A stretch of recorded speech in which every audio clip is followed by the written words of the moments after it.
Mural da vergonha. Igreja expõe na internet nome e pecado de membros disciplinados. A Igreja One, no Rio de Janeiro, causou polêmica ao usar suas redes sociais para divulgar uma carta aberta, detalhando pecados e punições aplicadas a alguns de seus obreiros. A publicação... Se souber que um irmão nosso está transgredindo, cometendo algum pecado, mas pecado recorrente, sabe aquela coisa, adultério, furto, roubo, coisas grandes assim, que muitas das vezes a pessoa, ela comete o erro e ela continua cometendo aqueles mesmos erros, continua cometendo, e você está vendo que a pessoa ela está indo para o inferno fazendo isso. Como por exemplo, ela não poderia tomar a Santa Ceia do Senhor, e ela está tomando a Santa Ceia do Senhor para a própria condenação dela, e ela está continuamente fazendo isso, e para ela isso já é normal, isso já é natural. Então muitas das vezes, se a gente não falar, será que a gente também está errando? Pega aí o texto no livro de Romanos, capítulo de número 1, a partir do versículo de número 32, vamos ver o que... Conhecendo eles a sentença de Deus, de que são passíveis de morte os que tais coisas praticam, não somente as fazem, mas também aprovam os que assim procedem. Ou seja, se você vê as pessoas errando, fazendo esse tipo de coisa, você deve sim, na realidade, repreender essa pessoa. Por quê? Porque se você, além disso, você não repreender, você não fazer nada, é como se você estivesse aprovando aquilo que a pessoa está fazendo. Pois é, querido, é como se você estivesse aprovando aquilo que a pessoa está fazendo. Vamos lá no livro de 1 Coríntios, capítulo de número 5, versículo de número 11.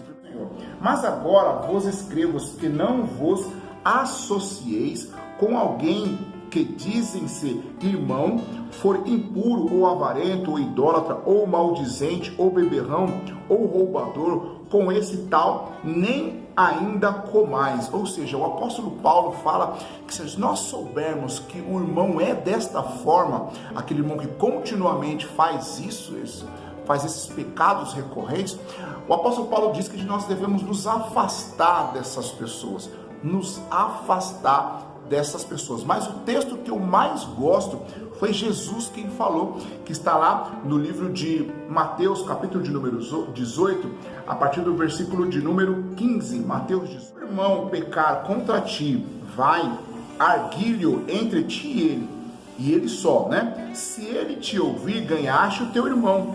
Se porém não te ouvir, toma ainda contigo uma ou duas pessoas, para que pelo depoimento de 2 ou 3 testemunhas toda palavra se estabeleça. E se ele não os entender, dize-os à igreja, e se recusar, ouviste também a igreja, considere-o como gentil ou publicano. Ou seja, se você vê o seu irmão pecando, você deve ir lá falar com ele. Se ele não te ouvir, você deve levar testemunhas. Se ele não ouvir ainda, aí você deve levar para a igreja. Ou seja, você viu o seu irmão pecando, não já vai lá e conta para o pastor lá, o cara está fazendo isso ou aquilo. Não, você vai lá e corrige o seu irmão. Você tem que corrigir ele.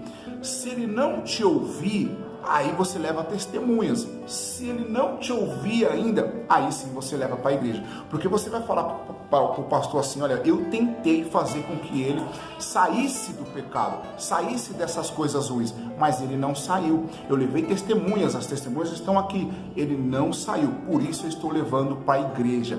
É assim que nós devemos proceder. Viu alguma coisa de errado? Não já vai lá e conta e sai espalhando para todo mundo. Chega só com seu irmão, só você e ele, e conversa com ele. Se ele não te ouvir, aí você faz da forma a qual a Bíblia diz, não sou eu que estou dizendo, a qual o próprio Jesus Cristo diz como nós devemos proceder. Amém, querido? Espero ter...